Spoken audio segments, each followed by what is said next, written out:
Get you out of the sun. Go that way. So, yeah, but just out of the sun.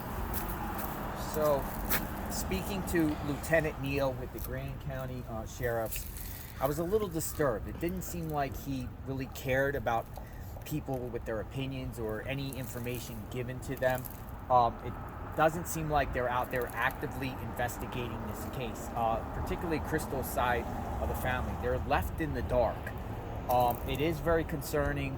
We're trying to find answers here about what happened and why.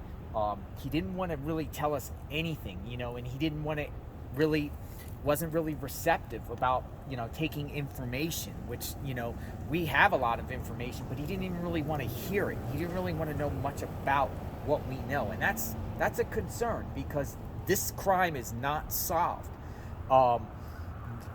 It's been months and still there's a murderer on the loose in Moab, Utah, in the United States. Whoever did this crime is still on the loose.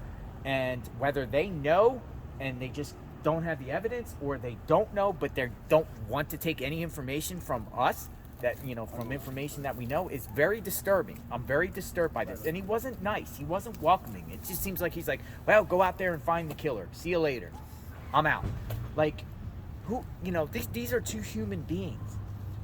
Crystal and Kylen are individuals. They're human beings, man. They deserve better. Their lives matter. And their family deserves justice and answers. This case needs to be solved. It needs to be expedited, top priority with the Grand County Sheriff over everything else. This is a double homicide. It needs to be solved. It needs to be stopped. And I take this personally. I do take this personally, because it's like, these families matter. I can't even imagine the pain that both sides of the family are going through and stuff like that. And these people need to kick it up into higher gear and find answers now, not tomorrow, now. They also have only one FBI agent. Right. One FBI agent. Even returned the calls to Crystal's family. Yeah. Actually, could you tell me? And actually, to be honest with you, this sheriff, or the Lieutenant Neal that we spoke to, because he was so cold, because he was so callous to us, this is probably the reception everybody that comes up here with information is receiving from this sheriff's. And Jonathan is right. This should be top priority. Why is there so many people in here? This is a double homicide.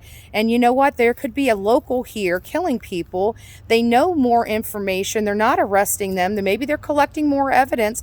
But, you can be vocal a little bit. They can provide information to the family. If they provided information to the family, we wouldn't even have to be here. We wouldn't be here right now.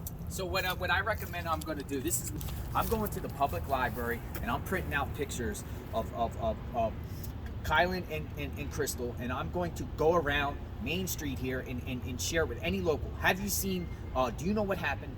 Have you seen anyone odd, suspicious? What's going on here? I'm going to try to get answers here, because obviously they're not doing anything, the Grand County Sheriff, because I haven't seen any, posters or flyers in this town at all in reference to this case. There's a murderer on the loose, and they're not letting the community know, and that's a problem. What are they trying to hide, because they think it's going to affect tourism? Is that the issue with the Grand County? And we should have called him out, because McDonald's even said that they have not been visited by law enforcement outside of getting some kind of records. Nobody has followed up with them. Nobody has done any other than getting 2 reports. One about they filled out a piece of paper of information on Adam, and they filled out a piece of paper of information on Crystal. Other than that, they have not done anything whatsoever to follow up with employees, circle back with employees with new information, to confirm information. We're going to be out there today to talk to Cassie. We're going to get more information to find out, because she was the last person that saw them personally, that was a friend. And if we find out this sheriff has not been out to see her outside of her filling out one small little affidavit, no follow-up questions, no anything else, unfortunately, I can conclude that this Grand County Sheriff is not doing a proper and thorough investigation.